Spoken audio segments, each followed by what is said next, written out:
साथियों, कुछ दिनों पहले सोशल मीडिया पर मृणाल ठाकुर से जुड़ी दो खबरें तेजी से चलने लगी। पहली तो ये कि तमिल एक्टर धनुष के साथ उनकी कोई लव स्टोरी चल रही है। हालांकि इस बात में कितनी सच्चाई है यह तो पुष्टि नहीं हो पाई है, लेकिन डेटिंग रूमर्स के बीच यह पता चला है कि मृणाल इंस्टाग्राम में धनुष की बहनों विमला, गीता और कार्तिका को फॉलो करती हैं। इसके साथ ही उनका एक पुराना वीडियो क्लिप वायरल हुआ था जिसमें वे खुद को अभिनेत्री बिपाशा बसु से बेहतर बता रही थी और उनको बॉडी शेमिंग कर रही थी। वीडियो पुराना है और साफ दिख रहा है कि मजाकिया रूप से यह बातें कही जा रही है, लेकिन ट्रोलर जब किसी को ट्रोल करने का मन बना ले तो वे कब्र खोद कर भी आपके पुराने अवशेष निकाल कर मजे ले सकते हैं। वीडियो वायरल हुआ, उनकी जमकर ट्रोलिंग हुई और आखिर में उन्हें अपने शब्दों के लिए माफी मांगनी पड़ी।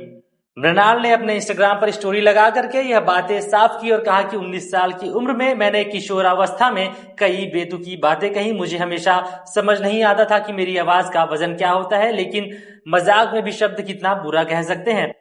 तो साथियों, मृणाल ने इस नोट से माफी तो मांग ली और लोगों को सिखा गई कि भले ही आप स्ट्रगलिंग फेज में हो या सक्सेसफुल हो, हमेशा अपने शब्दों का चयन बारीकी से करें, क्योंकि कौन आपके पुराने वीडियो को लाकर टारगेट कर दे आपको पता नहीं चलता। लेकिन एक बात तो है कि मृणाल के इस वीडियो की वजह से बिपाशा बसु फिर से खबरों में आ गई हैं। 2001 में अक्षय के अपोजिट डेब्यू करने वाली बंगाली बाला आखिरी बार बड़े पर्दे पर 2015 में आई अलोन फिल्म में दिखी थी। उसके बाद 2020 में उनकी एक वेब सीरीज डेंजरस रिलीज हुई थी।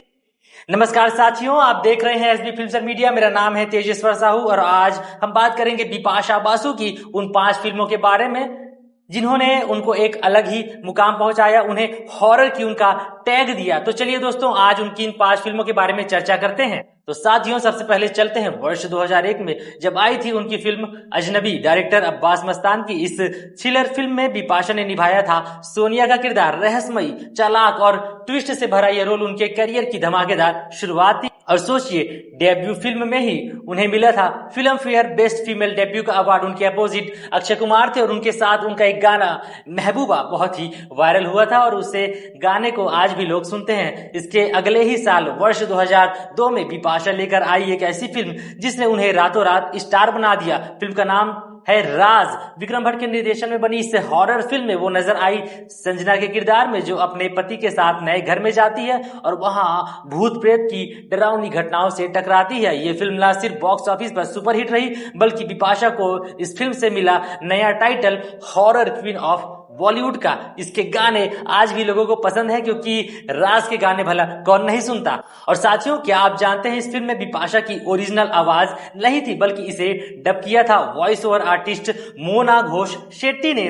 उनकी कई शुरुआती फिल्मों में उन्हीं की आवाज सुनने को मिलेगी। खैर, इस पर एक और वीडियो अलग से बनाया जाएगा जिसमें हम बताएंगे कि मोना घोष शेट्टी, जो कि वॉइस ओवर आर्टिस्ट हैं, कई अभिनेत्रियों के लिए अपनी आवाज दे चुके हैं। साथियों, अब जॉनर बदलते हैं और आते हैं 2005 की superhit comedy film No Entry पर। यहाँ बिपाशा ने बॉबी का रोल किया था, एक बार डांस गर्ल, जिसकी एंट्री से सलमान खान और अनिल कपूर की जिंदगी में मच गया था हंगामा।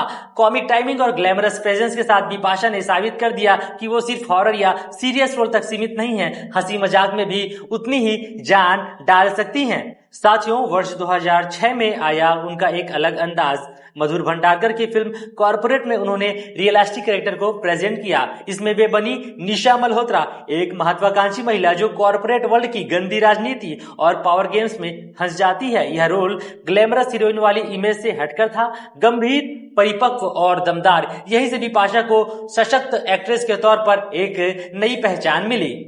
फिर साल 2009 में उन्होंने अपने बंगाली रूट्स की ओर कदम बढ़ाया। ऋतुपर्णो घोष की फिल्म शोभ चरित्रों कॉल्पनिक में उन्होंने एक अलग ही कैरेक्टर प्ले किया। यहाँ वो नजर आई राधिका के किरदार में, एक ऐसी पत्नी जो अपने कवि पति की मौत के बाद उसकी कविताओं और यादों के सहारे अपनी जिंदगी समझने की कोशिश करती है। यह फिल्म आर्टिस्टिक थी, बेहद भावुक थी और बिपाशा की परफॉर्मेंस को मिला क्रिटिक्स का भरपूर प्यार और इस फिल्म को मिला था नेशनल फिल्म अवार्ड उस साल।